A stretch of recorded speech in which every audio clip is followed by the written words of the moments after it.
وَإِذْ نَجَّيْنَاكُمْ مِنْ آلِ فِرْعَوْنَ يَسُومُونَكُمْ سُوءَ الْعَذَابِ يُذَبِّحُونَ أَبْنَاءَكُمْ وَيَسْتَحْيُونَ نِسَاءَكُمْ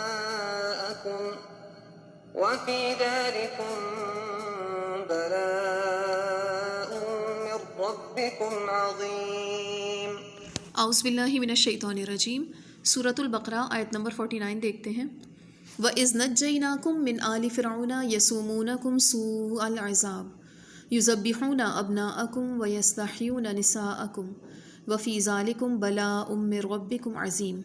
وَإِذْ، اور جب، وہ وقت یاد کرو جب نَجَّيْنَاكُمْ، نجات دی ہم نے تم کو۔ نَجَّيْنَاكُمْ اس کا روٹ ورڈ نون جیم یا نجا ینجی، جس کا مطلب ہے نجات دینا، بچا لینا یا چھڑا لینا۔ تو یہاں پر اللہ تعالیٰ اپنا احسان یاد دلاتے ہوئے فرماتے ہیں ہم نے تمہیں نجات دی من آل فرعون، آل فرعون سے۔ اب آل کا لفظ اولاد پر بولا جاتا ہے، لیکن یہاں پر فرعون کو ماننے والے یا فرعون کی فوج یا وہ لوگ جنہوں نے بنی اسرائیلیوں پر ظلم کیا، وہ سب آل فرعون میں شامل ہیں۔ جو فرعون کو خدا ماننے والے تھے وہ سب آل فرعون میں شامل ہیں۔ یسومونکم، وہ پہنچاتے تھے تم کو سوء العذاب، برا عذاب، بدترین سزا۔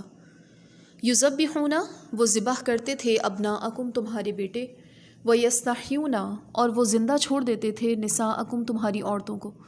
تو نساء کا لفظ بچی، لڑکی، عورت سب پہ بولا جاتا ہے۔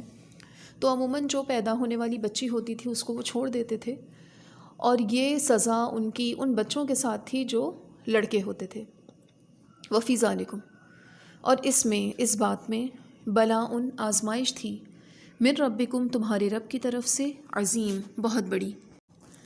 ان آیتوں میں فرمان باری تعالیٰ ہے کہ اے اولاد یعقوب، میری اس مہربانی کو یاد رکھو کہ میں نے تمہیں فرعون کے بدترین عذابوں سے چھٹکارا دیا۔ فرعون نے خواب دیکھا تھا کہ بیت المقدس کی طرف سے ایک آگ بھڑکی ہے جو مصر کے ہر قبطی کے گھر میں گھس گئی، اور بنی اسرائیل کے مکانات میں وہ نہیں گئی، جس کی تعبیر یہ تھی کہ بنی اسرائیل میں ایک لڑکا پیدا ہوگا جس کے ہاتھوں فرعون کا غرور ٹوٹے گا۔ اس کے اللہ کے دعوے کی بدترین سزا اسے ملے گی۔ اس لیے اس ملعون نے چاروں طرف یہ احکام جاری کر دیے کہ بنی اسرائیل میں جو بھی بچہ پیدا ہو سرکاری طور پر اس کی دیکھ بھال رکھی جائے، اگر لڑکا ہو تو فوراً مارا جائے، اور اگر لڑکی ہو تو چھوڑ دیا جائے۔ اس کے علاوہ بنی اسرائیل سے سخت بیگار لی جائے، یعنی ہر طرح کی مشقت کے کاموں کا بوجھ ان پر ڈال دیا جائے۔ اس آیت میں اللہ تعالیٰ نے ہی عذاب کی تفسیر لڑکوں کے مار ڈالنے سے کی ہے۔ اور یسومونکم، اس کے معنی مسلسل اور کرنے کے آتے ہیں، یعنی وہ برابر دکھ دیتے تھے۔ چونکہ اس آیت میں پہلے یہ فرمایا کہ میری انعام کی ہوئی نعمت کو یاد کرو، اس لیے فرعون کے عذاب کی تفسیر کو لڑکوں کے قتل کرنے کے طور پہ یہاں پر بیان فرمایا تاکہ نعمتوں کی تعداد مزید زیادہ ہو۔